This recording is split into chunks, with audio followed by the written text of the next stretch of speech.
Good morning, YouTube land. Well, good day to people who are in England, but good morning to people in America. Hello, how are you all doing? Welcome to Saturday Serial, the geeky movie news show with me, Matt. Hello, how's it going? You all good? Hope you're all having a good start to your day. Hope you've all got a coffee ready to go. I did have a coffee. It wasn't here, but I drank it. So now I'm on to carrot and mango juice. Oh yeah, definitely something healthy, something nice, some vitamins, because it's getting to that time of year now where keep yourself loaded with vitamins and stuff, people, because you don't want to get colds and flus and things like that, because it's never pleasant, is it? Okay, yeah. So yeah, Saturday Serial is the show the geeky news show with me, where I talk about the week's movie news as told by Google. So yeah, I go onto Google, I type in movie news, I hit the filter for the past week, and then we just have a rundown of the front page, see what's going on, and then we'll pick an article or two to talk about. So yeah, this week has been an interesting week. I hope you've all had a great week. There's me just instantly jumping in there, that was a little bit rude of me, wasn't it? So yeah, but like I say, I hope you're all feeling good. I don't know why I'm stumbling. Why?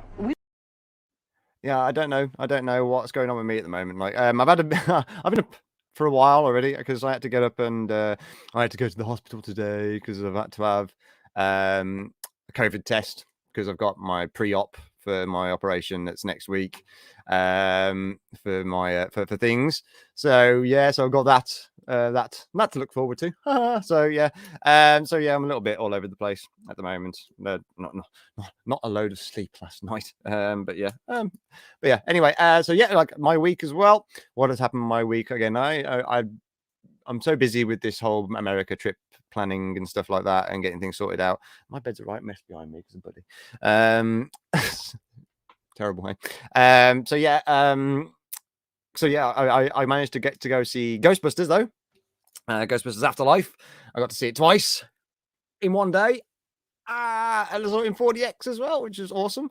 So yeah, and like I've got a review up, quite a long review actually. It's like fucking 30 minutes long, but it does have spoilers and stuff, but it's got chapters so I don't ruin things for people. But yeah, fucking Ghostbusters, I absolutely loved it. Absolutely loved it. So yeah, what else have I done? That's it really. I know it's been I'm a bit of a boring sod at the moment, but I'm going to be starting doing some vlogging and stuff like that for the lead up to this America trip to go and see my beautiful lady Julie. Oh, so yeah, that's been my week. It's been my week. It's not been nothing too interesting. So let's find out about somebody else's week. Because I've got waiting in the wings. I've got the awesome Stephen. Let's bring Stephen on and see how Stephen is doing. Stephen, you are muted. Good morning. Hey, how are you? How's it going, brother? Fair to partly cloudy. How about yourself? Yeah, like I say, I've just been busy with the old planning for the America trip, but got to see Ghostbusters. Did you get to see Ghostbusters? I did. And yes, that's brilliant. That means we can talk about Ghostbusters.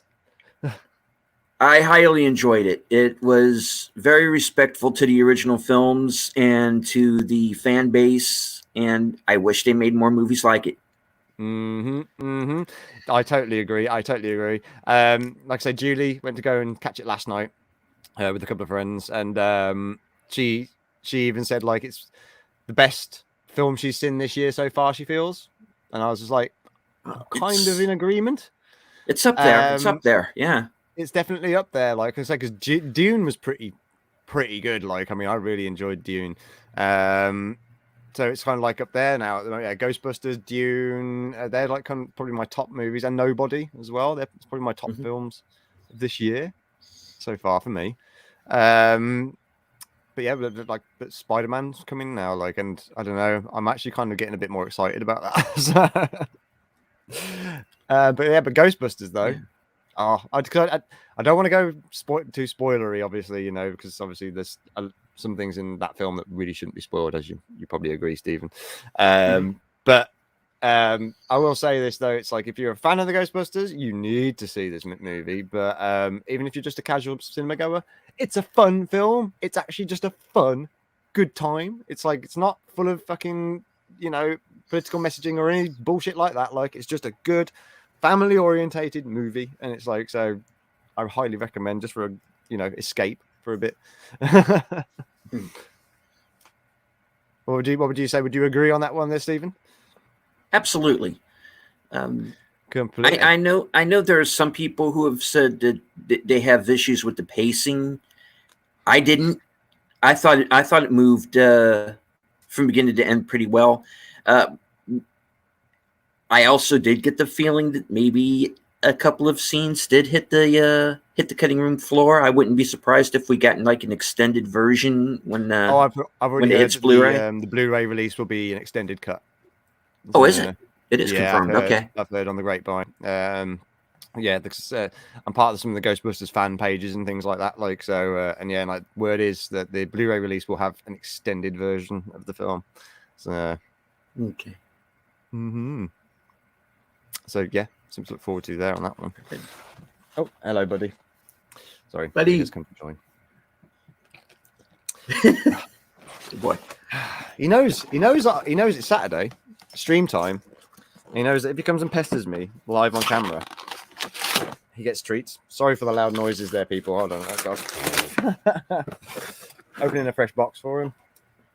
Take it. There we go. All right. I better move my keyboard out of the way from him as well before he goes and treads on it.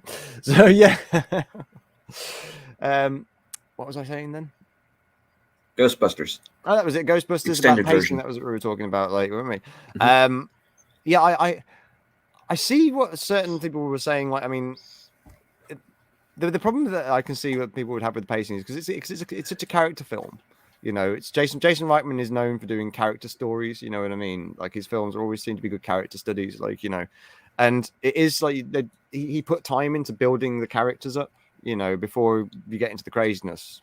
But when that craziness kicks in, it really does go boom, boom, boom, boom, boom, boom, boom, and it's like I thought it. Yeah, I'm in agreement with you. It's like it kept me going right up until the very end. Like it didn't feel like a 2-hour film.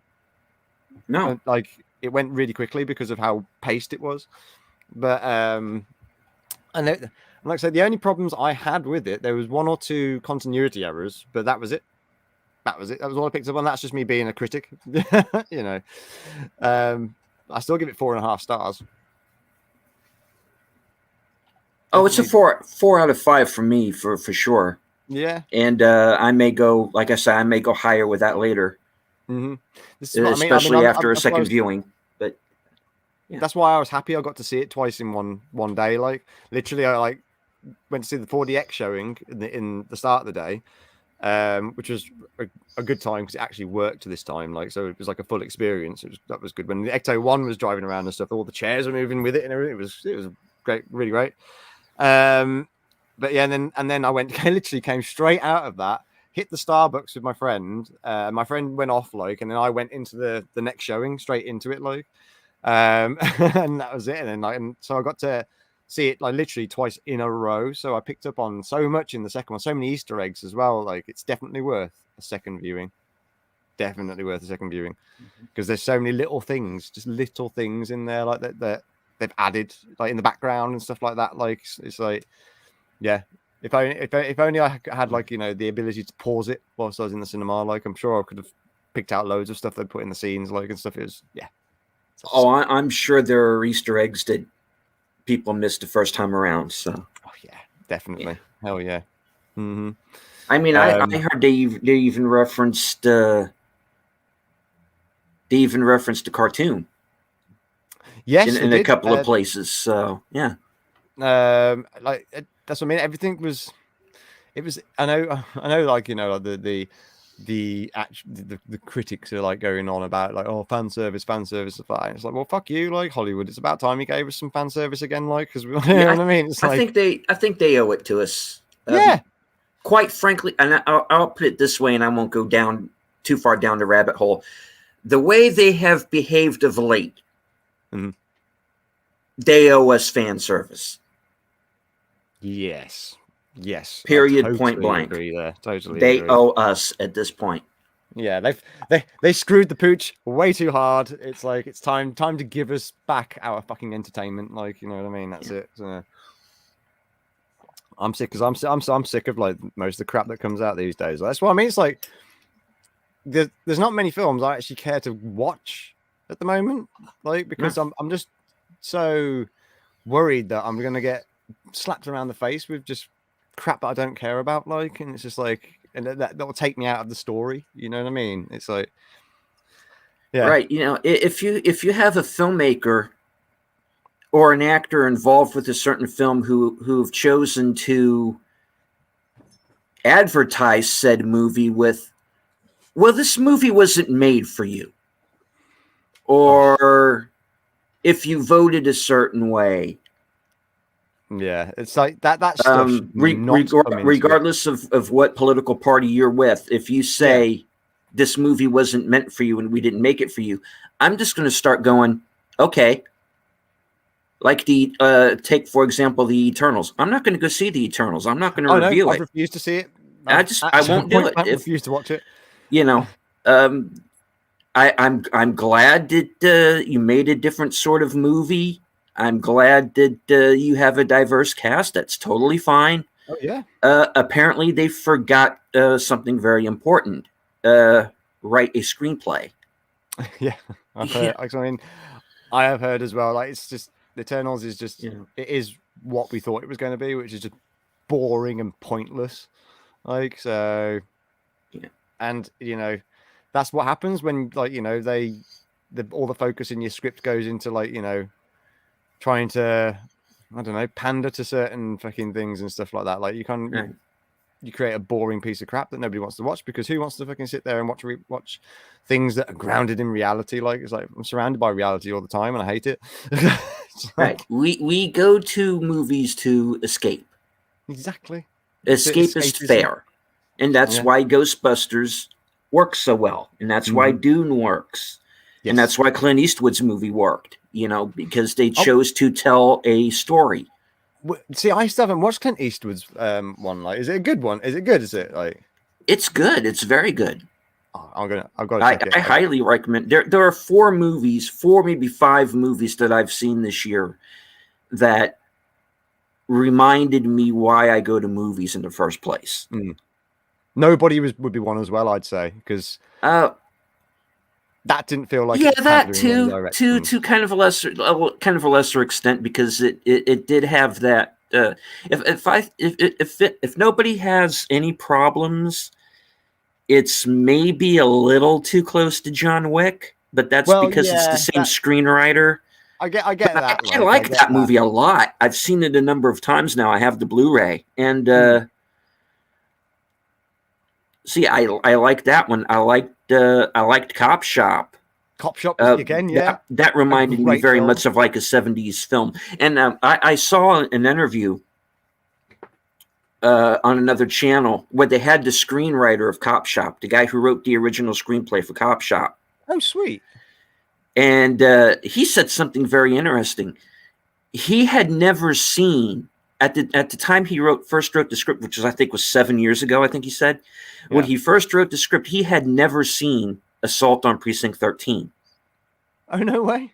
Which is amazing, because I don't want to say that it's a remake of Precinct 13, because it's not. Yeah. But it definitely references it in a lot of ways. It's definitely there are certain ways in which both movies are similar, and I think that obviously that was more Joe Carnahan's doing in that point, you know. Yeah. But that did surprise me. I had to think that had to have been like an inspiration for that movie, but it totally wasn't. And I'm like, well, that's great that he made this movie. I would love to read that script now. Yeah. And see what the differences in it are between what he first wrote and what Joe Carnahan brought to it. Yeah, that fight. Yeah, definitely. That would be a really interesting read. That would, would, because like you say, because obviously, they obviously came in and tweaked it and, like, you know, everything else. But yeah, that first initial thing, and if you hadn't seen Assault on Precinct 13, I'd be curious to see what probably what they took out of it, like, and what they added in place of those things they took out. Because obviously, safe filmmaking, isn't it? In certain parts where it's like, add bet the devil so put some things in there that the audience are going to recognize. So like, because that's why, like, people already know about Precinct 13, Assault on Precinct 13, stuff like that. Like, you know what I mean? So you add those story beats again. Maybe that's probably what Carnahan did. So he went in there and added hit beats that the audience is going to be comfortable with. Something because not being too experimental. Because I thought Cop Shop was quite fresh sort of thing, like as much as it has been done, the kind of idea has been done, like, the siege thing, like, but I thought it was really fresh. I thought it felt don't get me wrong, to anyone who's watching this today or watching the replay, don't get me wrong, Cop Shop is not per se a remake of Precinct 13. It's very much its own beast. It's just I would describe it as, take Precinct 13 as a baseline, and go from there. It's Precinct 13, but all of the players are already inside the building, and it becomes this sort of chess game between them. Everybody's playing their own 4D chess, and everybody has their own. Everybody has their, without giving too much away.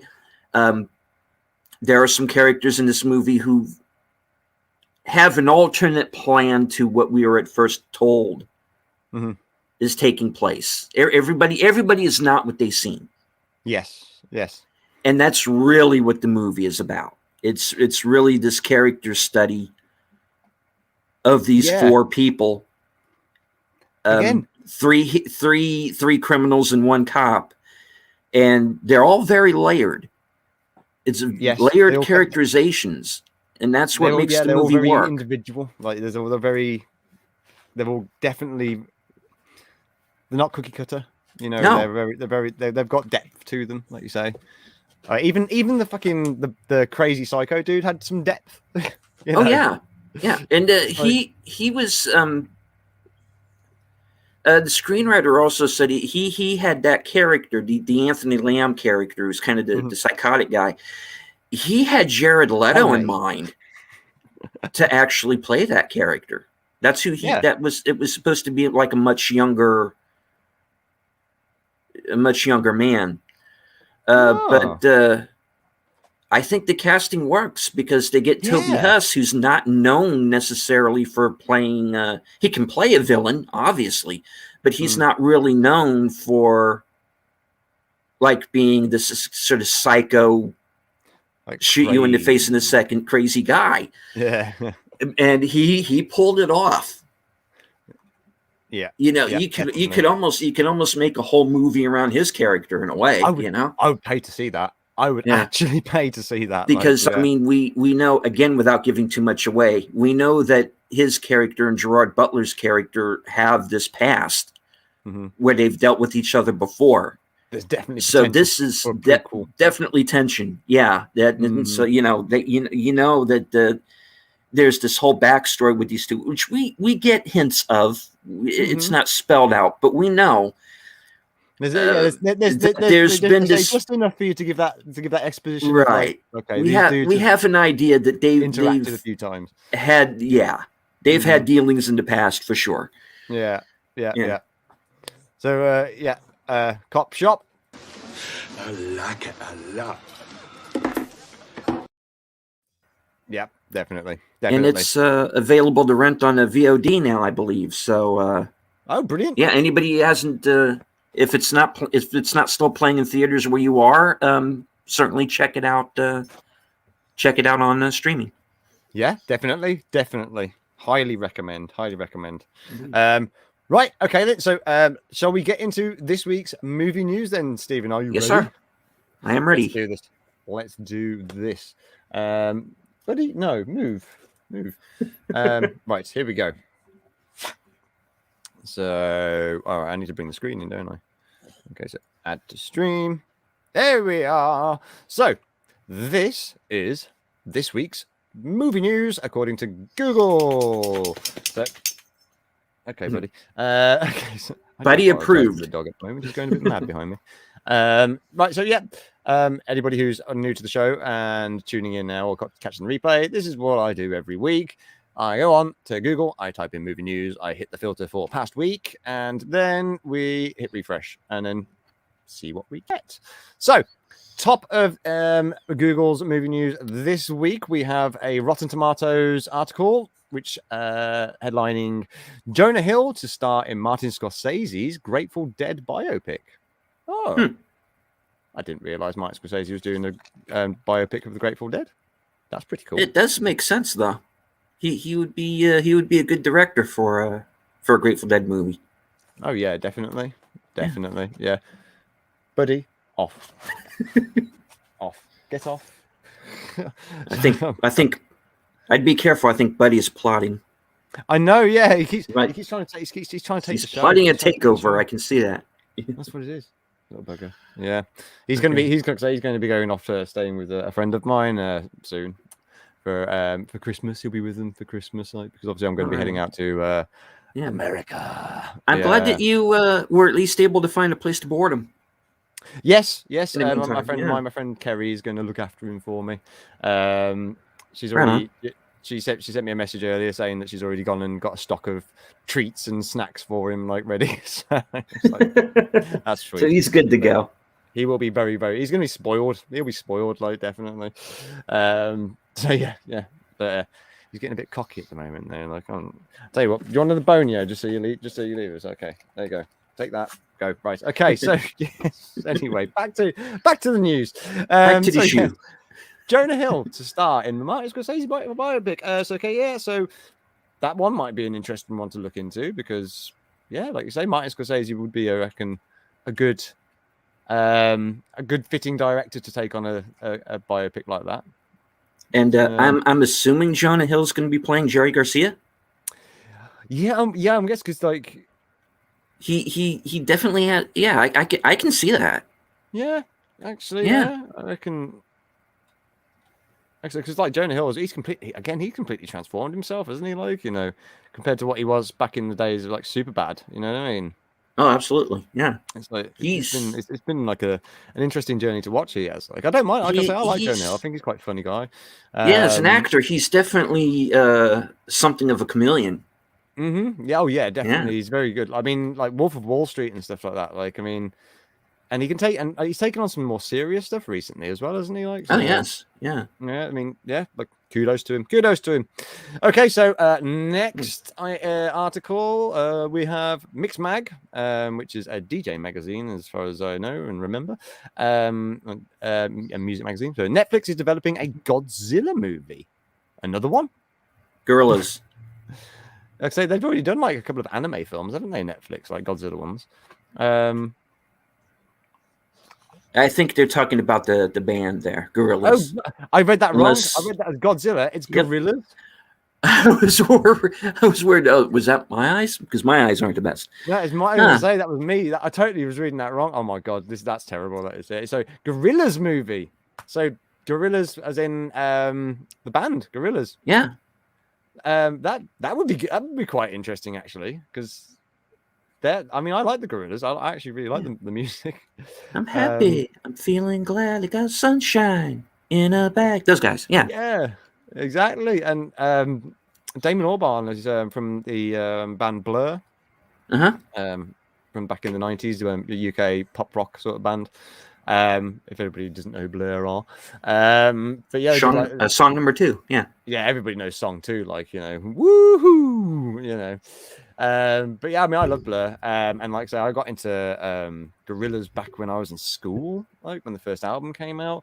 And then they did Demon Days after that, just again a fantastic album. But I'd be curious to see that.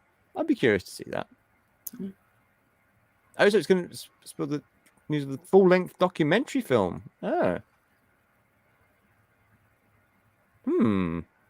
That might be interesting to come back to. That do okay. Then. Yeah, So could be, right, let's yeah. move on to the next one. Then next one, SBS. I don't know who you are, but TV movie guide. Okay. So TV movie. So okay, 28 to 29 movie news. When it comes to movie, SBS Python. Okay, so that's just something for. I don't even know what that article was going to be about. I'm not How is familiar that with news, SBS. Google? Okay, so NBC News, Come On, Come On is a special film about the kids inheriting an Earth ruined by adults. Okay. Don't know if that's the way I'd advertise it. Yeah. I've heard some good reviews for that movie. I wouldn't be surprised if Joaquin Phoenix maybe ended up with another Oscar nomination for this one. I could say I haven't heard anything about what's it about. He takes in his brother's son after something happens to the brother. Okay. So it's a deep one, then. He's trying to be a father to this boy and reconnect with the rest of his family, who he's become sort of estranged from. Okay. And it's I'm trying to remember who else was in it. I know Scoot McNairy is in it, playing the brother, I think. Okay. Oh, I forgot who the lead actress is in it is. She's somebody who is really good, but hasn't been in anything for a couple of years. I see her face too, but I'm blanking on her name. I have to check IMDb beforehand. But yeah, I've actually heard some decent things about it. Mm-hmm. But if you're going to, like I said from before, Earth ruined by adults. Oh, gee, thank you. You know. And say that if you hear that, all that just like that, I mean, that headline would put a lot of people off. Yeah, seeing that film, I think, because they're going to think, oh, is this going to be another one of those films that's going to try and force feed me a message and stuff. So, yeah, because that's turning people off these days. I mean, I know it has sort of like a mental health kind of subplot to it, but it's mostly about Joaquin Phoenix and trying to get along with the kid. You should take the story before more than anything else. Like fucking hell, it's like Joker. Joker was a film about mental health, but absolutely, again, the film was just fantastic as a story, as a character study. You know what I mean? It was it was. It wasn't an origin story of the Joker. It was an origin story of this one guy. It was like a Black Label what if kind of thing. Exactly. Yeah, it was. It's its own monster. That one. It's definitely its own beast, and it's again a great film to take on its own. You know what I mean? Obviously the woke media decided they wanted to jump on that and have a go at that one, and they, oh god. Anyway, you can't always judge a book by its cover. Exactly, my friend. Exactly. So okay, then next article is Variety. Why Christopher Nolan's $100 million World War II drama Oppenheimer could be the last of its kind. Okay, there's still a lot of buzz around this Oppenheimer film. So, indeed, yeah. Might be an excellent cast with Cillian Murphy, and I think Emily Blunt is going to be in it, and Matt Damon just got added to the cast, and Robert Downey Jr. We read a bit, didn't we, about more people being added to the cast? Was it last week? I think it might be. That was last week, yeah. Yeah, so it's okay. I am very curious to that one. I'm very curious because, again, it's Christopher Nolan, and I wouldn't say everything he does is absolutely brilliant because but he's definitely a super talented director. I mean, for sure. Some of his films can be a bit frustrating to watch. True. The way that he likes I've liked most of them, but oh god, yeah, I could, It's just but he really does mess with your head sometimes. Yeah, I mean, I was a big fan of Tenet, but I understand why people would not be. I get it. I mean, he likes big concepts, but not everybody can get down with it. You know what I mean? It's no, he doesn't. Tenet deals with some really interesting concepts that like the whole red room, blue room thing. Right. He doesn't take you by the hand and look, let me show you. You know. He knows. That movie definitely holds you at arm's length, but you either you're into it or you're not. Yeah. Good morning, Julie. Hello. She's joined us in the chat. Has Julie popped in? Good morning, beautiful ladies. My wonderful, wonderful woman. I should and say Julie went to see Ghostbusters as well yesterday, and she absolutely loved it. We had a proper excitable talk when she got back last night. Which was good fun. So, how are you doing, my darling? Positive vibes to you, sweetheart. Positive vibes to you. Hope you're enjoying your coffee and looking forward to your day today. I think Julie's got a few things planned today. She's got a few things she's going to be running around and doing. So yeah, baby, thank you for popping in and joining us. Absolutely. And subscribe to her channel. If you're watching right now, or you're watching in the replay. Julie does have a channel of her own now, and so please, by all means, check her out. She's got some fun content. She really does. She really does. And she's on TikTok as well. So you can get her on TikTok. She has got a Twitter, but she doesn't really do Twitter. Whereas I do Twitter all too much. I'm terrible with Twitter myself. Like I just sporadically post things say TikTok. She just post a few things on TikTok. Oh God, yeah. There's something else as well. I've got to give Julie massive props for this. Like this and say she said she loved Ghostbusters. You're very welcome, and you're welcome. We love you, Julie. We love you. We all love you. We got to give you love. But Julie is best girlfriend ever, right? Guess what? Like she managed to do for me, because I don't know if you know about this one. Like AMC theaters on opening of Ghostbusters were selling an exclusive popcorn holder that's Ecto One. Like. It's brilliant. It's like about this big. Top opens up. It can hold about 85 ounces of popcorn, like in it. But it's like they were disappearing really quickly, like sold out everywhere. Like, and Julie managed to get her hands on one for me, like, and oh my God, best girlfriend ever. She had to go to like 3 different AMCs to get it, but she managed to get me one. So kudos. We love Julie. Everybody, go subscribe to Julie, please. Give her some love. That's it. She's awesome. She's awesome. Cool. Thank you, baby, for popping in, baby. Thank you very much. Okay, so right then, let's get on to the next article here. Like, hold on, I've got some love I can send. Julie, we love you. I like it a lot. Oh my God! Wow! There we go, baby.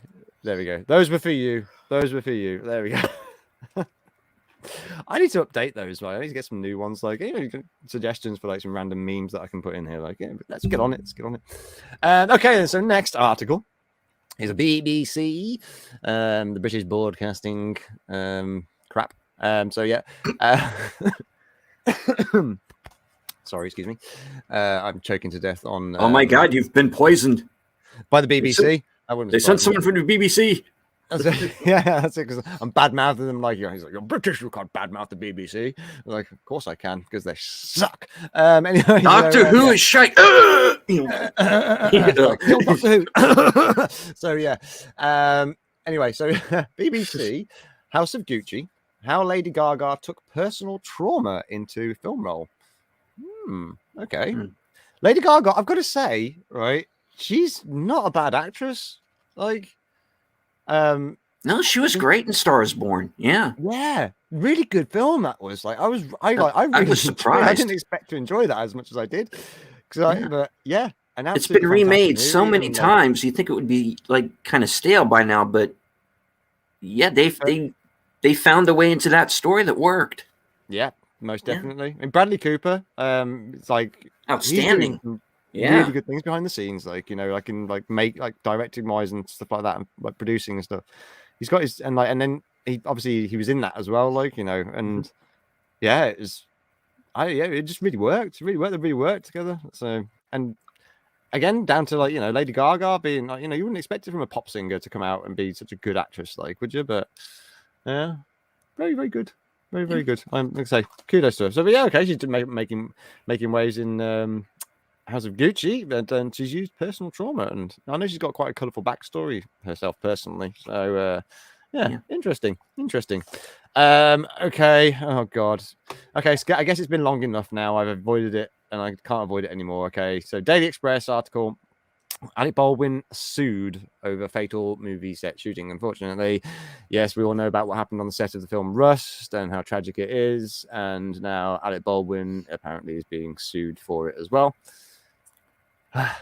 Yeah. Okay. Yeah. That's enough of that. We won't. I don't want to have an opinion on that. I don't know if you do, Stephen. Do I have opinions? Yes. But I wasn't there. I don't know what happened on the day. That's my stance as well. Anything that somebody died.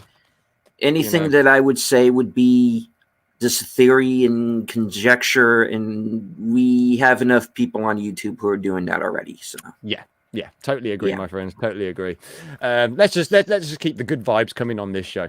Okay, so Sky News. Danny Dyer to appear in Stepping Stone, a film about mental health written by a 17-year-old. You know who Danny Dyer is, Stephen? Vaguely. He's not as big a star here as he seems to be in England. I do see his name pop up from time to time. In the UK. Okay. Mm-hmm. He's good. He does get kind of typecast a bit.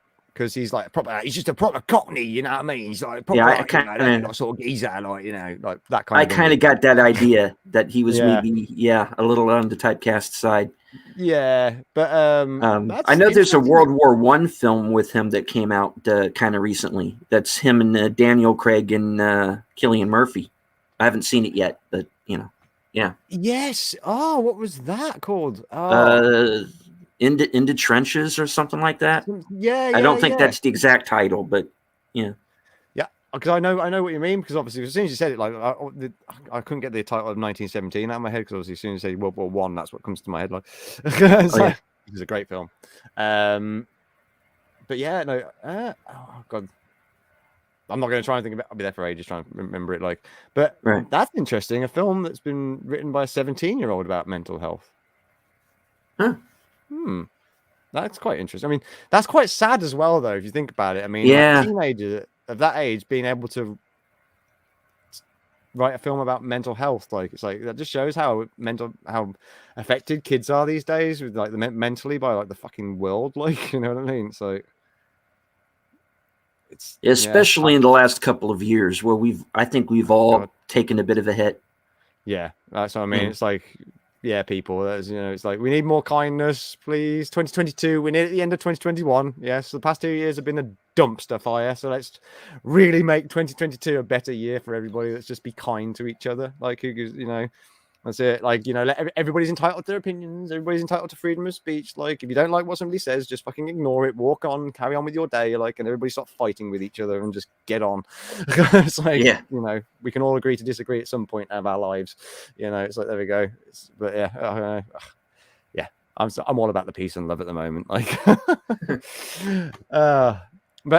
okay, so there we go. Danny Dyer doing a film about mental health. Should be interesting. Another article from Sky News next then. So Harry Potter reunion. Okay. Daniel Radcliffe, Emma Watson, and Rupert Grint star in a TV special 20 years on from the first film. Oh, okay. I wonder what that'll be like about then. Oh, it's a so Radcliffe also paid tribute to Rowling in the documentary, which is part of the movies with Ali Plum. Oh, okay. Interesting. Interesting. So because I have heard rumors that they want to turn the was it the Golden Child or whatever, I can't remember what it's called, like the Cursed Child. The one I've heard that too. Which I don't know, because I've heard mixed things about that story though, because there's some people out, like some Potter fans who are like, oh yeah, it's a great continuation of like the Potter series and stuff like that. But I've heard some people say as well, it's a bit like a bit lackluster. It doesn't live up to the Potter legacy sort of thing, because that obviously that series has got a legacy now. Like, you know, it's like I can't believe it's 20 years since the first film. Like, so crazy. But yeah, okay, interesting. I'll have to read the play. I think I have a copy of it around here somewhere. I just haven't gotten to it yet. Yeah, I feel like I should probably read it before I like comment on it as well. Like, but I'm just going off of what I've heard from friends, because a friend of mine recently went to go see actually the show in London. They actually went to go see the stage show in London, like in the last week, as far as I know, because they posted some pictures outside. Because outside of the stage show in London, obviously it's a whole theater just dedicated to that show, basically. Like, so they've got like a big thing outside the front of it, like with the golden snitch, I think it is, or something like the winged thing, like, and stuff like pretty impressive. Well, the fact that it's still playing, you know, it's still being performed years afterward. It's got to have something to it. Somebody's going to see it. Yeah, exactly. Yeah. So Harry Potter and the I'll give it a chance child, if it's a movie. Yeah. Nice.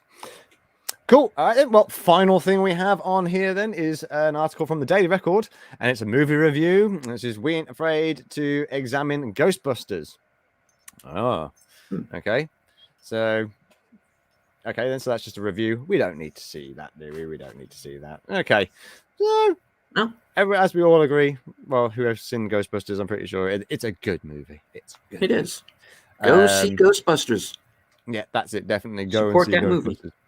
Put bums in seats and put money into the box office for that one, because it deserves it. Okay, so what's going to be the most interesting one out of here to look at? Because that's again not the best week of news in movie land, is it really? Should we have a look at this Grateful Dead biopic thing? Let's check it out. Because I'm curious about that. Because like I say, that's the first I've heard of it. So, okay, this is where I'm going to get asked now to subscribe or whatever it is. There it is. Didn't take long. Of course, it is. Enable ads on Rotten Tomatoes. Oh my goodness me! All right, yes, okay, I'll do this now. Doo-ba-doo-ba-doo. And hopefully, there we go. It is now fixed. I keep whacking my microphone and making lots of noises. Sorry, headphone users. Right, okie dokie. So it is the weekly. It's the weekly catch-up. Okay. So it's going to have a bit more than just outstanding. Yeah. All right. This is probably one of the things I don't mind about Rotten Tomatoes. Is this weekly catch-up thing? This Greg Dean Schmitz. I really enjoy your weekly catch-up. Good work, mate. Yeah, absolutely. But one thing I don't agree with at the moment on Rotten Tomatoes is the Ghostbusters score. Have you seen that, Stephen? It's the critic score? % critic score, but I'm not surprised by it though. Now, audience score. Yeah. Does that not bit of a disparity there with the audience? That's all I can think of there. Yeah.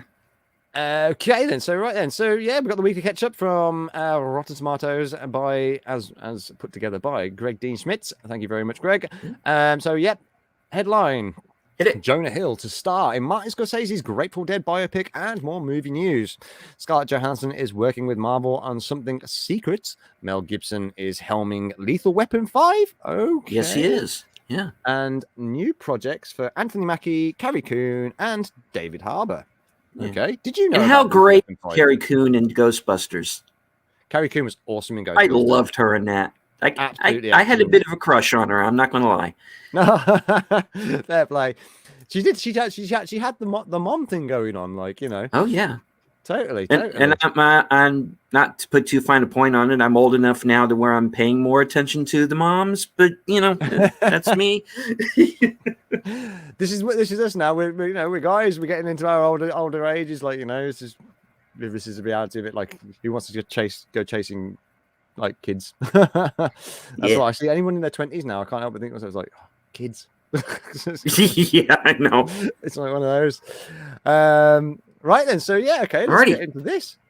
Okay, so this week's catch-up brings you more headlines from the world of film development news, covering such titles as Lethal Weapon 5 and 4 different Marvel movies.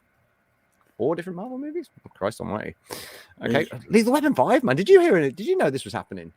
I didn't I know about did. it. Yeah. You did? I found out about this last week. Ah. Apparently, well, it started production with Richard Donner coming back to direct. Ooh. But unfortunately, he has since passed. Well, yeah. And Rest in peace. have rest in peace, Richard Donner. Absolutely. Mhm.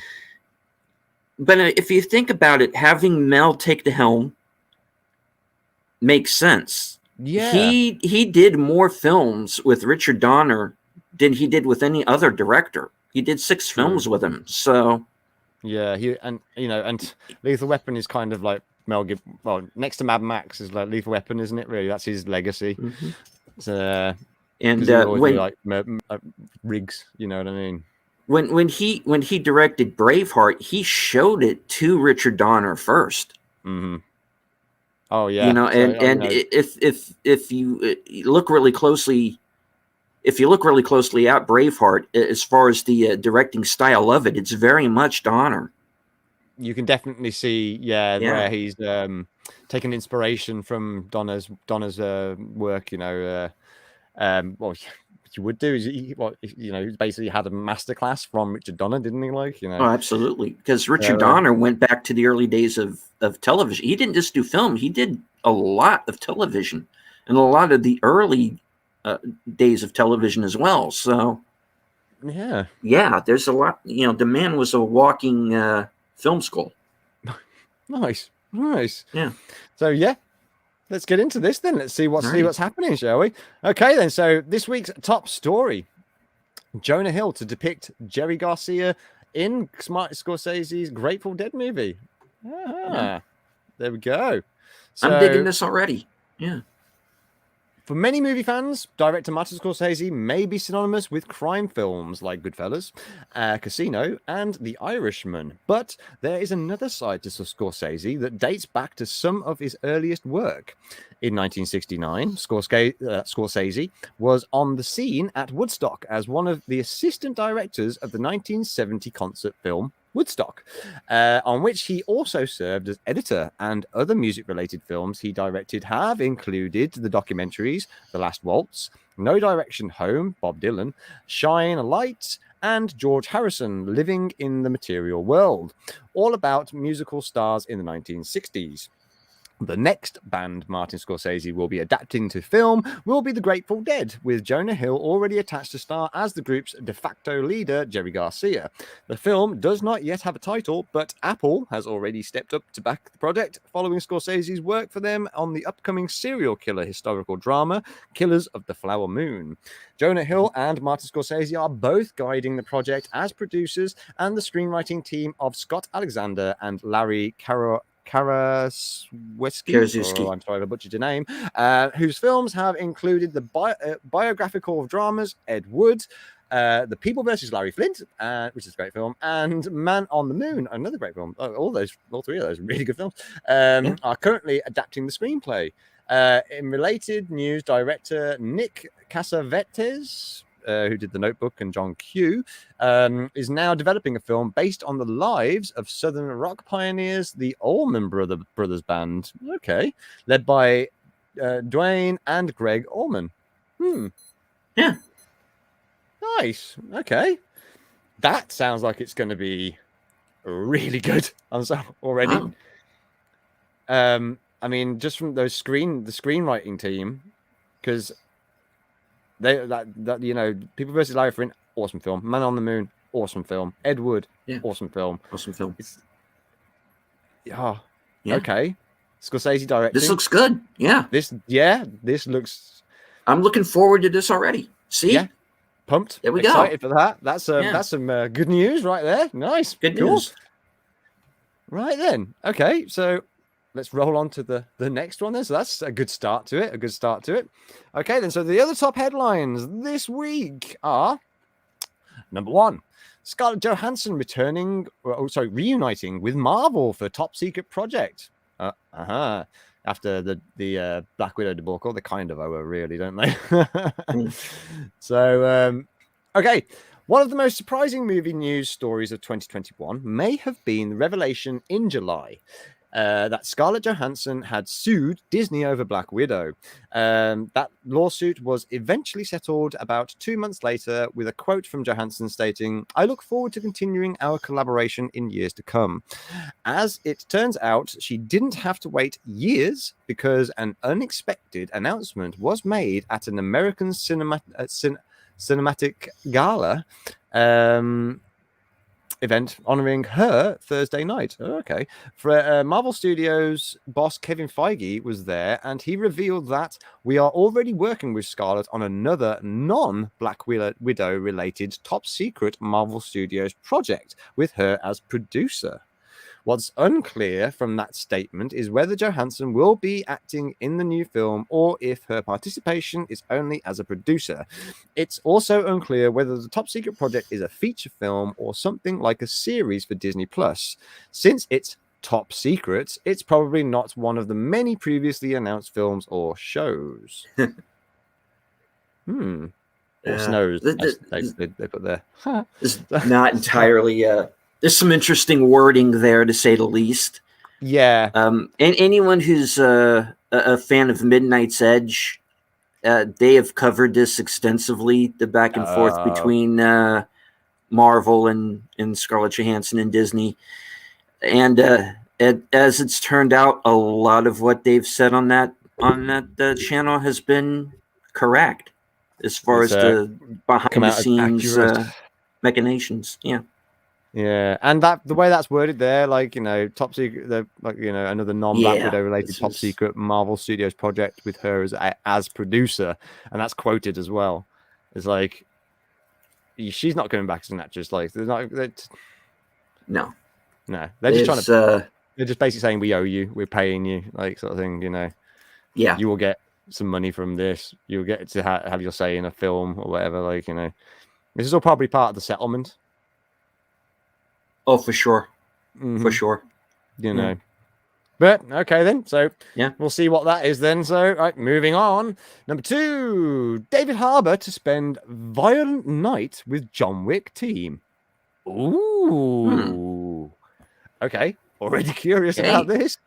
So, earlier this year, Universal Pictures released the pandemic-delayed action movie Nobody, which teamed Better Call Saul star Bob Odenkirk with the producers of the John Wick franchise.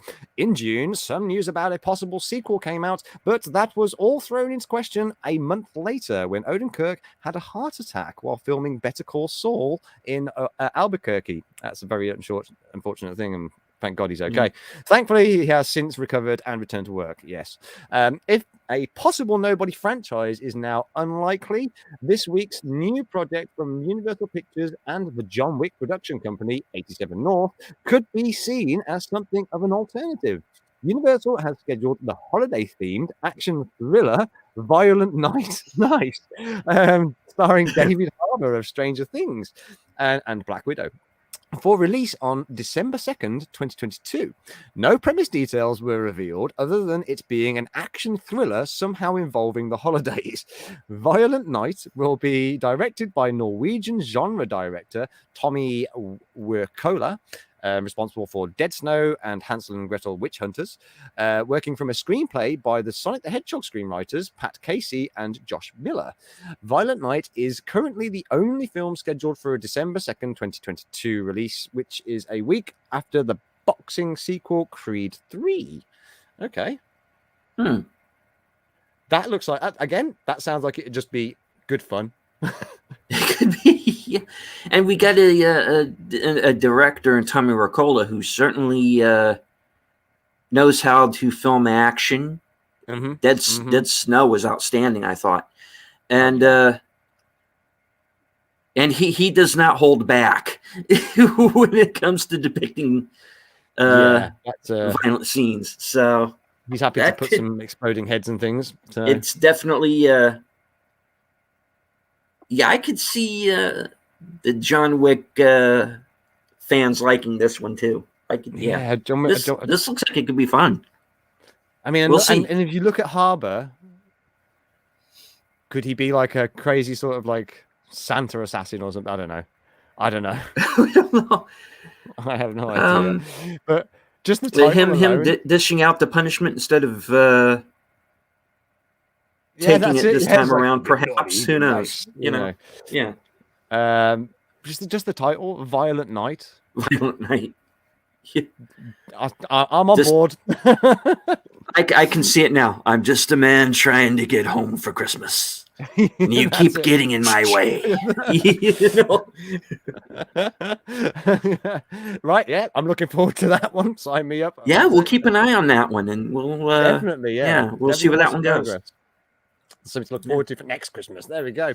So, number 3, then we've got production setbacks for Doctor Strange and Black Panther sequels. Hell yeah. Okay. So last With month, the- Marvel Studios Yeah. shifted its 2022 and 2023 release schedule considerably. And this week, 2 different production updates provided fans with a bit more context on why 2 of the films were delayed. Let's start with Doctor Strange in the Multiverse of Madness, which is due for release on the 6th of May next year, which is now undergoing significant reshoots. That's never a good thing. Many big budget movies require reshoots, often because of post-production requirements, but the Doctor Strange sequel reshoots call for an additional, at least, 6 weeks of filming. Christ. With the cast and crew expected to work 6 days a week. Bloody hell. No exact reason for the reshoots was given, but an insider source cited both actor availability issues during principal photography story retooling and also COVID-related production slowdowns. Another Marvel sequel, Black Panther: Wakanda Forever, due for release on 11th of November 2022, experienced a different sort of production delay this week as the production is now on hiatus for the rest of 2021, while star Letitia Wright recovers from an onset injury. Oh shit, that happened in August, which reportedly was more severe than originally diagnosed. Oh damn. Well, I hope she recovers then. Yeah. So, okay, so Black Panther. Okay, so that understandably because of one of the stars has been severely injured, unfortunately. That explains that delay, yeah. But the Doctor Strange one, because of reshoots, significant reshoots as well. The fact that he uses the phrase story retooling, this is the first time I have seen that in print. Yeah. I'm starting to get worried about this now. Yeah. Like the 6 weeks, you can shoot an entire movie in 6 weeks. Exactly. That's that and the fact that it's significant. They're going to probably change the whole film around, aren't they? I mean, and the whole thing of and of course, obviously, we're just speculating here. Of course, yes. Actor availability issues. Give me a break. Come on, they plan this stuff. Actors when they take a film, they plan this stuff in advance, so that doesn't happen. Yeah. That's true. So I again, I'm just speculating, but this is starting to this is not passing the smell test with me. Yeah, something smells off about this. Something definitely. This is sounding like there were some hijinks. I gotta think they changed the script. I gotta think they rewrote it now. Yeah, the length of the reshoots. You can film an entire movie in that time. Yeah, something went very seriously wrong with this. That's all I can think. I'm wondering if this is something maybe because of the reception to like Eternals and Shang-Chi and stuff, and maybe they're going to be going more heavily on the interdimensional threats rather than the big like cosmic things at the moment. So that's one possibility. And also remember, he was supposed to be in WandaVision and they cut him out. Yeah. Yeah, he was meant to show up So at the end, wasn't he? yeah, he was supposed to be in the end. So And I don't know if it's. I I don't know don't if you know. noticed it as well. Like, but the Spider-Man trailer, yeah, Mm-hmm. that's the couple of Spider-Man trailers we've had now. Cumberbatch, certain scenes, that hair is a terrible wig. Anybody else notice that? Because like, there's a couple of shots, like especially in the new one, where it looks better, but there's like especially the scenes like where he's like talking to them, and like there's snow everywhere inside the sanctum, and he's got his coat on and stuff. I'm sorry, his hair there looks so fake. So I can't help but feel like is like was that part of reshoots and stuff like that. So I'm wondering. There's that, and then there's like the dare I say it, Whedon-esque dialogue that they seem to be giving him. Yeah, for that like movie. Scooby-Doo this crap. Yeah. I don't know. I don't know about that. Like, and then another thing that worries me about the Spider-Man movie is the rumored runtime. Oh, what is it? I haven't heard. That it could be up to 3 hours plus long. Oh my Jesus! Which if that is indeed true, and I hope it's not, but if that's true, that sounds to me like they don't have the movie. Yeah, that sounds bad. Again, anybody who's watching or in the replay, again, this is we're speculating based on what we're hearing, what we're hearing right now. I'm hoping the runtime thing is wrong. Jesus Pete God, like it's Spider-Man, not the Godfather. You know, But then again, saying that the director has come out and said, like, you know, that this is the Spider-Man Endgame film. And it's like, so that's runtime.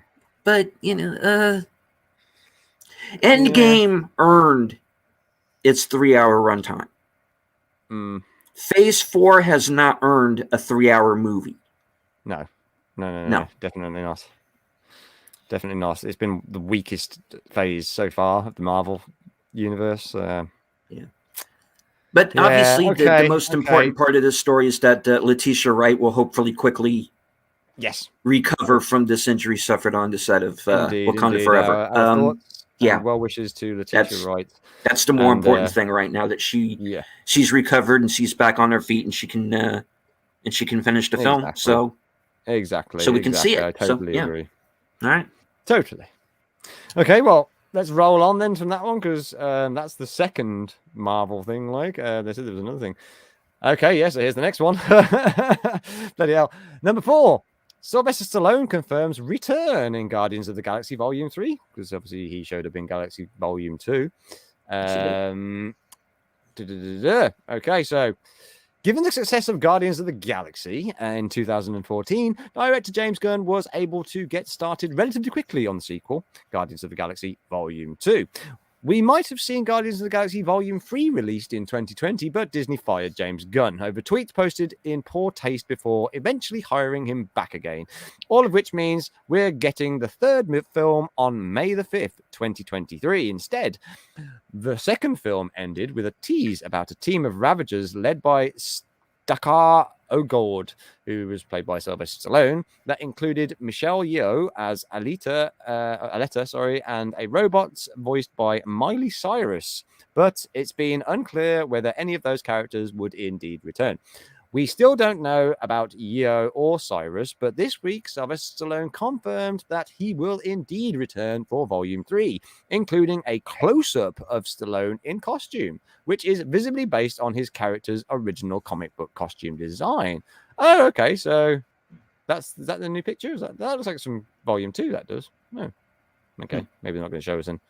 Okay, so Sylvester Stallone's coming back. Yeah. There we go. And he also has his film Samaritan coming out. That will be before that. Yeah, I will say that sounds quite good. Indeed. Yeah, I'm looking forward to it. I haven't heard a yeah. release date Sliced for it, though. getting into the old we'll see. superhero genre now. Yeah. Fair play. All right. Okay. So, I mean, I am very curious. I mean, I am happy that Disney hired James Gunn back. Like, I mean, I'm a James Gunn fan. I do like James Gunn stuff. Even though, yeah, you know, he made some poor taste jokes, but I've made some serious poor taste jokes in the past in my life. Like, you know what I mean? But I'm just not to put that shit on Twitter. Just removing him when they did, and this is again another story that Midnight Suns has covered. Just how devastating taking James Gunn, you know, away from Phase 4, because he was basically supposed to be in charge of the whole cosmic, angle of it, and taking him away and taking it into the direction that it went. Can James Gunn right the ship? Mm-hmm. That's what I mean. And I don't know. The Russo brothers got us to Endgame point, you know, really, and then yeah, it was like it went from there, wasn't it? Really, like. Hold on a second, Stephen. I've just got to quickly pop off for 2 seconds. I will let you just talk a little for a moment. I'll be back in 2 seconds. Absolutely. Okay. All right, ladies and germs. I am now in charge, and pretty soon you will all bow down before me. This is all part of my foolproof plan to take over the world. Here from my secret hideout. Okay, I'm just kidding. All right, so Stallone is going to be in Guardians 3.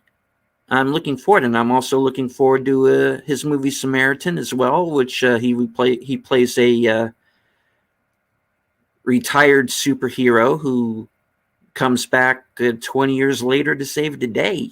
And we don't have a release date for that yet, but I'm going to assume probably sometime during the summer. I'm back again. Sorry about that. No, it's all good. Thank you for holding the fort there, brother. No problem. Because I'm selling stuff, obviously, for my trip to America. So I'm selling a big Lego collection, and the guy who's bought it off me has he's nearly here. Like, so I said, like, I'm in the middle of a live stream. Do you mind waiting? He's like, oh no, that's all cool, mate. You know. So, there we go. So thank you to Matt, who's buying the Lego. If you ever watch this, like, thank you very much for waiting. So yeah, cool. Sorry, I didn't hear what you were saying. What were you saying there, Stephen? Was it? Oh, I was just riffing on Samaritan and Guardians 3. So fair play. Yeah. Fair play. Cool. All right. So and on to Lethal Weapon 5. I can see it. Like, here we go. Yeah. I'm very curious about this. So number 5, Mel Gibson to direct Lethal Weapon 5. Nice. Okay, so almost 12 years after the release of Lethal Weapon in 1987, Warner Brothers was dared to release Lethal Weapon 4 in 1998, and it earned noticeably diminished critical acclaim. Production news and rumors about a possible Lethal Weapon 5 have occasionally resurfaced throughout the almost 25 years since Lethal Weapon 4. But the death of franchise director Richard Donner in July seemingly put the kibosh on all of that. Rest in peace.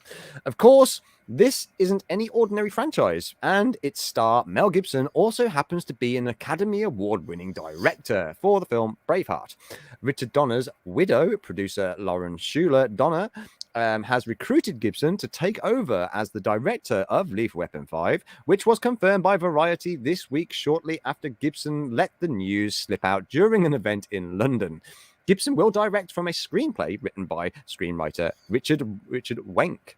The premise of Lethal Weapon 5 is not yet known, and it's unclear if any of the previous franchise co-stars, such as Danny Glover, Rene Russo, or Joe Pesci, will also return, or if they're simply too old for this shit. All right. Okay. Well, my understanding up to this point has been that everyone is coming back. which would be Well- great. And the screenwriter here, Richard Wank, I am familiar with him. He wrote the Denzel Washington Equalizer films. Oh, okay. He also did the most recent version of The Magnificent Seven, which also starred Denzel Washington, and and Chris Pratt as well was in that as well.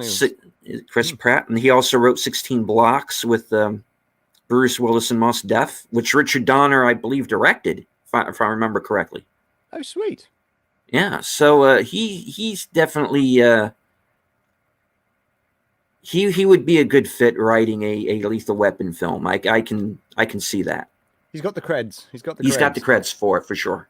Nice. Cool. Well, something to look forward to then. Hopefully it turns out as a nice love letter sort of franchise ender, because, you know, it's kind of going to get a bit harder to make more after that, like I can imagine, unless they do like a passing of the torch thing. But well, yeah, because remember you have Rianne giving birth to Butter's child. You have Riggs and oh god, I'm blanking on her character name, and Rene Russo's character's child. Who are now going to be adults by now. It's been 25 years since the previous film. So, it could be that the passing of the torch film. Yeah, absolutely.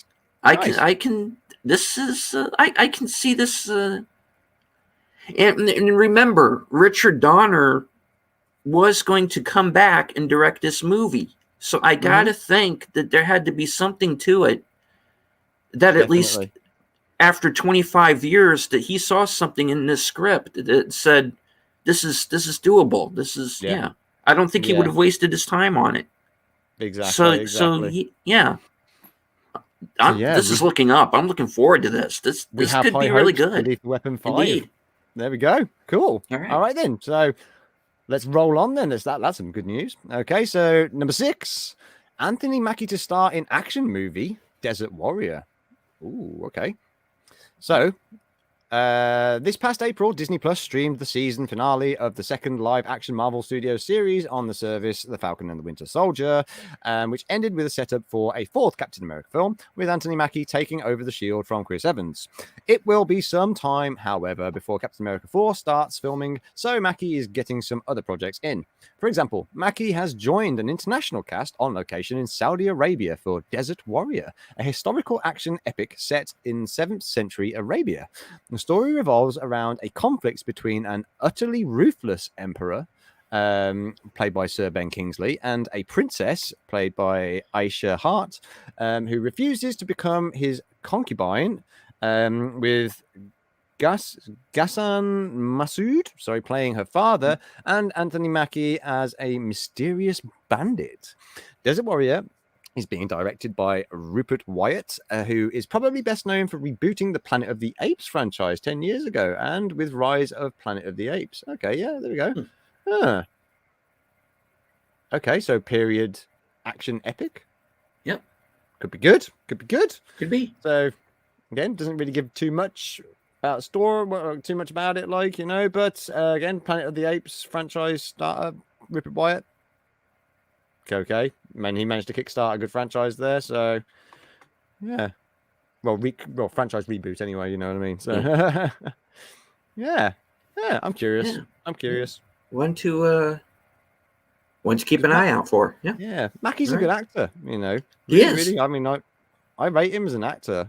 He can do some, obviously the action we've seen him do and stuff, and he can also take things very seriously as well. And do the light-hearted stuff as well, but this looks like it's going to be a heavy, serious one. Yeah, cool. All right then. So next, Sterling K. Brown to depict groundbreaking lawyer in The Defender. Okay. Sterling K. Brown. Last time I remember seeing Sterling K. Brown doing anything big was The Predator. Yeah. That wasn't his fault. Yeah, that wasn't his fault. That really wasn't his fault. No. His character was probably one of the better things about it, to be fair. So, okay, so Scipio Africanus Jones, Okay, that's was a lawyer, judge, and educator who is most remembered for his defense of 12 African American men convicted of 2 death sentences, the appeal of which set a new precedent over how courts apply the 14th Amendment. Despite that achievement and others, Jones is far from a household name today, but that could soon change as his story is being adapted as a historical drama called The Defender. Searchlight Pictures has acquired the film rights to the screenplay by Nicholas Mariani, with both a director and actor already attached. Sterling K. Brown from This Is Us will star as Scipio Africanus Jones, for director George Tillman Jr., who the Hate You Give and Soul Foods, that's what he's known for, who also directed 3 episodes of This Is Us. Okay, it will take some time for Searchlight to continue to develop The Defender. In the meantime, George Tillman Jr. is expected to begin filming the untitled George Foreman biopic starring Chris Davis soon, which Sony Pictures has already scheduled for March 24th, 2023. Okay. I've never heard of that lawyer before. Neither have I, but maybe now we will. Yeah. Because he sounds like he has a story that deserves to be told here. Definitely. I've been familiar with Sterling K. Brown since he appeared in season 3 of Person of Interest, which is a show I highly recommend. Yes. For anyone who has not seen it. And watch it from the beginning, because it's definitely more effective if you do. He was pretty good in that. He had a recurring character in season 3, which I don't want to give too much away about, because no spoilers. he definitely he figures into a major plot line far more than you think he's going to when you first meet him. But Cool. The director George Tillman, he also did Men of Honor with Cuba Gooding Jr. and Robert De Niro, if you remember that movie from Yes, I early do 2000s, which was also a true story about the first African American Navy diver. So this looks good, and apparently there's going to be a George Foreman movie too. So I was going to say, that's the first I've heard of that as well. Yeah. Okay. That's interesting. It's all right. That's something I'm curious about. I'm very curious about that. Yeah, I'm curious about both. Yeah. Mm-hmm. Yeah. All right. So it looks like a bit of history that needs to be told. Cool. Right on. Right then. Next, 3 more join Keira Knightley in serial killer drama The Boston Strangler. Oh, okay. Carrie Coon. Yeah. There we go. So. Oh yes. Last month, Keira Knightley was cast in. Oh, hold on a second. Well, I'll leave you to read this one for a moment, whilst I go and just answer the door. So if you just give me 2 seconds. Sorry, Stephen. No, I got it. You're all right reading through this one for me? Oh, absolutely. Oh, brilliant, mate. All right, I'll be back. All right. We have Boston Strangler news here. As we reported on a previous episode, Keira Knightley has been cast to star in a docudrama about the Boston Strangler case. And apparently we have some new casting news. Last month, Keira Knightley was cast in Boston Strangler, a 1960s set historical drama about the serial killer, which is being produced by Ridley Scott. We can now also report that 3 more acclaimed actors have joined the cast. Carrie Coon from the TV series Fargo and The Leftovers, and of course she is also in Ghostbusters Afterlife, will play a reporter who worked with Knightley's groundbreaking reporter Loretta McLaughlin, who, quote, challenged the sexism of the early 1960s to report on the city's most notorious serial killer. All right. Alessandro Nivola.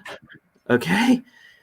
Alessandro Nivola from The Many Saints of Newark and Chris Cooper from American Beauty have also joined the cast, but the nature of their roles have not yet been revealed, although Nivola does bear something of a resemblance to Albert DeSalvo, the Boston Strangler. Yeah, I could see him. Yeah. I could see him playing the heavy here. Boston Strangler will be directed by Matt Ruskin, director of Crown Heights, from his own screenplay. Nice. This sounds quite interesting. Yeah. Yeah. So I remember reading like about Keira Knightley being cast in this a while back now. I think it was a few weeks ago. But so it's looking like Ridley Scott is kind of rounding up quite the cast for this one. This really is. He's pulling them in, isn't he? So, he is. Yeah, I'm again another one I'm curious about, because obviously the Boston Strangler story is quite a crazy one. Like, so. Oh yeah, and we've only got more about it in recent years. So this is very interesting. Yeah. Very interesting. So yeah, that should be quite good then. One to look forward to. I say that about bad. The Boston Strangler, something to look forward to. Yeah. But, but we are pro serial murder on this. No, no, down bad. We do not approve. No, no. We are not affiliated with serial murder. So this is simply. But yeah, well, we're seeing this. I'm seeing a trend in. There's sort of real life serial murder cases. There's also, there are a couple of Ted Bundy movies, but there's one with Elijah Wood that's told from the point of view of the FBI agent who was the last man to interrogate him prior to his execution. And this kind of looks like it might be going in possibly in the same direction, where we're seeing this serial murder case from the point of view of a reporter, covering the case. And I got to think there's going to be some sort of face-to-face meeting between McLaughlin and DeSalvo, and if Alessandra Nivola is going to indeed be playing DeSalvo. That would be an interesting. That could be interesting, seeing the two of them face off in this sort of, Again, I'm speculating. I don't know the storyline of the film, but I got to think there's going to be a scene where they're face to face. And that could be good. Could be good. Sorry about that. Yeah. Cool. All right. Yeah. Cool. Right. Well, there we go. I think that's the end of it then. Yep. There we go. That was that. So yeah, that was okay. So thanks to Rotten Tomatoes and Greg Dean Smith again for bringing us some actual interesting article bits to read about there. But there was some fun stuff to look forward to there. I mean, like Lethal Weapon 5 for one, being a big thing. I'm very, very, very excited about that now.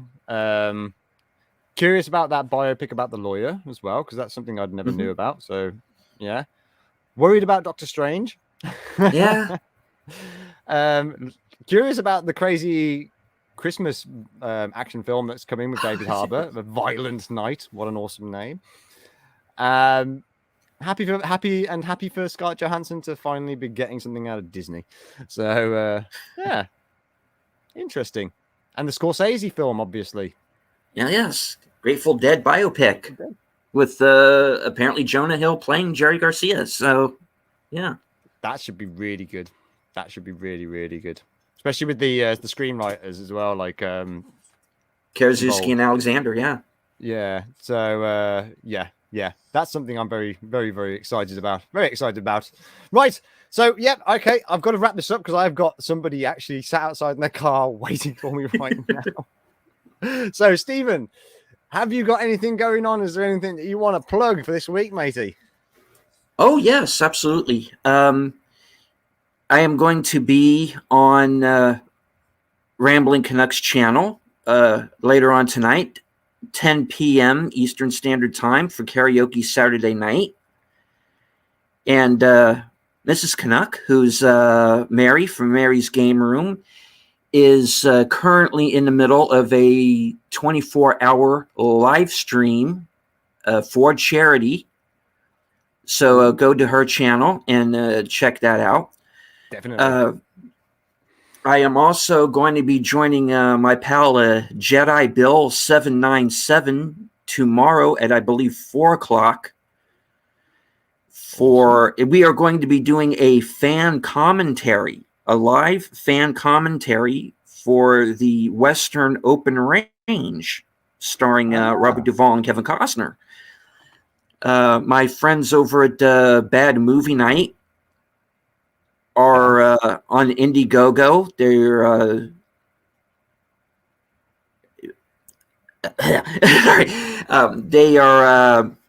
their Indiegogo page for their movie Transient is still up. Yes. They are currently, if you go to their channel, they are currently replaying their live stream from last week where they were on for nearly 10 hours. And they're showing their previous short films and all that. So go check out Bad Movie Night. Support Transient. Support independent media. Mm-hmm.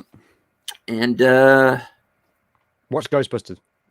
Yes, watch Ghostbusters.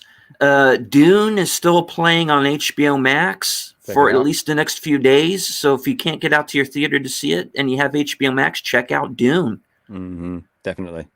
Oh, somebody just popped in who I haven't spoken to in a while. Paulie. Hello, Paulie. Hello. Good to see you, mate. Good to see you. We're just wrapping things up, matey. So yeah. But yeah, thanks for popping in, man. Thanks for popping in, dude. Good to see you, man. Good to see you. Absolutely. And check out well, we got Paulie here. He and Midnight's Edge have Danny Trejo on their Monday morning show. Holy crap! That's going to be noon Eastern, 9 a.m. Pacific Standard Time.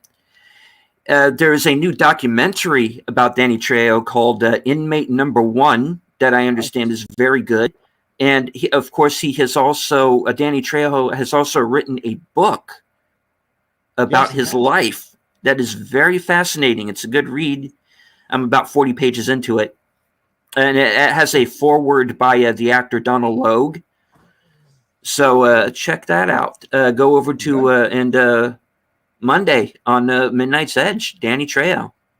There we go. So awesome work there, Paulie and the guys over at Midnight's Edge, man. Check that out, and be sure to subscribe to both Latino Slant and Midnight's Edge, both excellent channels, and with excellent things, excellent people as well, so yeah, great community. So yeah, awesome. Okay, and then. Of course, don't forget to subscribe to this channel. Yes, please do. Please subscribe, like, and share. Yeah, definitely share it. Share us around. Like I say, I'm going to be doing some vlogs soon. Like I say, building up to this America trip. So that's what I'm going to have coming up. Film wise, obviously, I'm going to catch Spider-Man. When that comes out, I'll probably do a review on that. I'm going to try and do some short dad jokes and stuff for December. I want to do some Christmas themed ones. So there we go. That's something I'm going to probably be doing. But yeah, apart from that though, I think that's the end. Then I'm going to say thank you, everybody. So thank you from me. Thank you from Stephen. And yeah, be sure to come and join us again next Saturday for another Saturday serial where we'll be running through the week's movie news. So, yep. Peace, love, and happiness, everybody. Speak to you soon. Bye. Take care, everybody. Goodbye.